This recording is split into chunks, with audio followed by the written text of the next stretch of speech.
Assalamualaikum warahmatullahi wabarakatuh.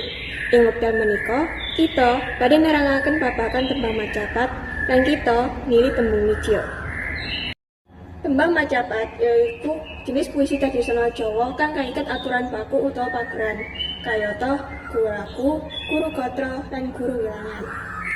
Jenis-jenis macapat yaiku Mas Kumambang, Mijil, Kinanti, Asmaradana, Gambu, Dandang Gula, Daurma, Pangkur, Megatru, lan Pocung.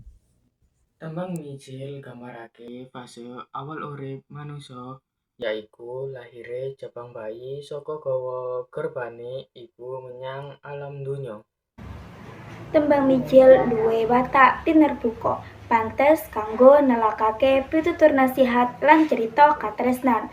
Sasmita tembang mijil yaiku mijil, pamijil, wijil, wiyos, raras, medal, lan sulastri.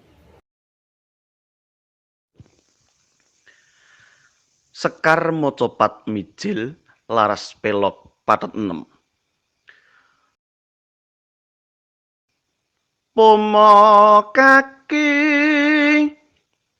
padha dipun eling ing pitutur ingong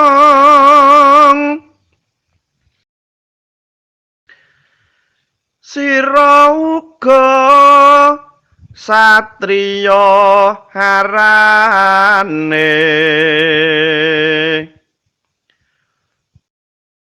kudu anteng jatmika ing budi